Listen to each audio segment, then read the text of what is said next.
എല്ലാ ദിവസവും അതിരാവിലെ ദൈവത്തിൻ്റെ തിരുവചനം ഭാഗ്യവചനധാരയായി നിങ്ങളിലേക്ക് ഒഴുകിയിറങ്ങുന്നു. ഭാഗ്യവചനധാര എന്ന ഈ ചാനൽ സബ്സ്ക്രൈബ് ചെയ്യാത്തവർ ഇന്ന് തന്നെ സബ്സ്ക്രൈബ് ചെയ്യുക. ഞങ്ങൾ അപ്ലോഡ് ചെയ്യുന്ന തിരുവചന സന്ദേശങ്ങൾ യഥാസമയം നിങ്ങൾക്ക് ലഭിക്കുന്നതിനായി ബെല്ലൈക്കൺ അമർത്തുക. ദൈവം നിങ്ങളെ അനുഗ്രഹിക്കട്ടെ. ദൈവ തിരുനാമത്തിന് മഹത്വം ഉണ്ടാകട്ടെ. യേശുക്രിസ്തുവിന്റെ നാമത്തിൽ എല്ലാവർക്കും സ്നേഹവന്ദനം, ദൈവാനുഗ്രഹം. ഏഷ്യ 65:24 വിളിക്കും മുമ്പേ ഞാൻ അവർക്ക് ഉത്തരമരുളും, പ്രാർത്ഥിച്ചു തീരും മുമ്പേ ഞാനത് കേൾക്കും. മർക്കോസ് 14:3 മുതലുള്ള തിരുവചനങ്ങളിൽ യേശുവിന്റെ ശിരസിൽ സുഗന്ധതൈലം ഒഴിച്ച സ്ത്രീ അവിടുത്തെ പാദത്തിലിരുന്ന് കണ്ണുനീരുകൊണ്ട് കഴുകി തലമുടി കൊണ്ട് തുടച്ചപ്പോൾ യേശു പറയുന്നു, ഇവൾക്ക് സാധിക്കുന്നത് ഇവൾ ചെയ്തു.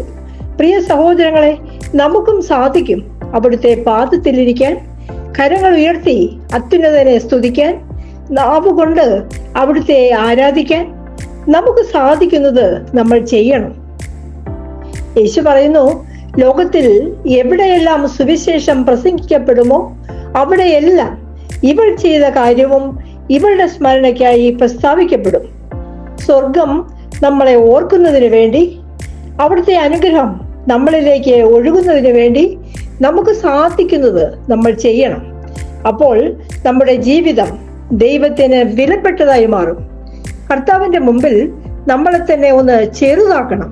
അപ്പോഴാണ് നമ്മുടെ അസാധ്യങ്ങളിലേക്ക് അവിടുന്ന് ഇറങ്ങി വന്ന് എല്ലാം സാധ്യമാക്കുന്നത്. സങ്കീർത്തനം 38:15 കർത്താവേ, അങ്ങയ്ക്ക് വേണ്ടിയാണ് ഞാൻ കാത്തിരിക്കുന്നത്, അങ്ങാണ് എനിക്ക് ഉത്തരമരുളേണ്ടത്. വീണ്ടും സങ്കീർത്തനം 38:9 എന്റെ ആഗ്രഹങ്ങൾ അങ്ങയ്ക്ക് അറിയാമല്ലോ, എന്റെ തേങ്ങലുകൾ അങ്ങയ്ക്ക് അജ്ഞാതമല്ല. യേശുവിന് വേണ്ടി കാത്തിരിക്കാനും നമ്മളെ തന്നെ അവിടുത്തെ പാദത്തിൽ സമർപ്പിക്കാനും നമ്മൾ എത്രമാത്രം വിശ്വസിക്കുന്നുവോ അത്രമാത്രം കർത്താവിന്റെ കൃപ നമ്മളിലേക്ക് ഇറങ്ങി വരും. എന്തൊക്കെയാണ് നമ്മൾ സമർപ്പിക്കേണ്ടത്? നമ്മുടെ ആഗ്രഹങ്ങളും തേങ്ങലുകളും. ആഗ്രഹങ്ങൾ എന്ന് പറയുമ്പോൾ നിറവേറാനുള്ളതാണ്. നിറവേറാനുള്ളത് യേശുവിന് മാത്രമേ പൂർത്തിയാക്കുവാൻ പറ്റൂ. അവിടുന്ന് അതിപൂർണനാണ്, പൂർണ്ണ ചന്ദ്രനെ പോലെ ശോഭിക്കുന്നവനാണ്.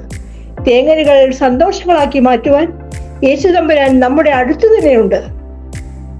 സമർപ്പണം എവിടെയുണ്ടോ അവിടെ അനുഗ്രഹമുണ്ട്. കർത്താവിന്റെ അൾത്താരയിൽ സമർപ്പിച്ചാൽ മാത്രം മതി. ഈശോ പറഞ്ഞു, നിനക്ക് സാധിക്കുന്നത് നീ ചെയ്താൽ ബാക്കി എല്ലാം കർത്താവ് ചെയ്യും.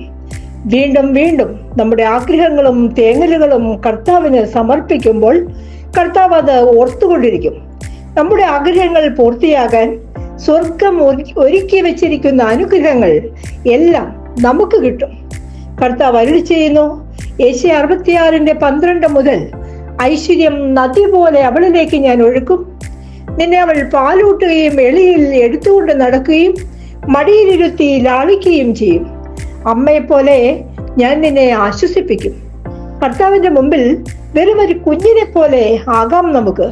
അപ്പോൾ ഒരു ഭാരവും നമ്മളെ അലട്ടുന്നില്ല.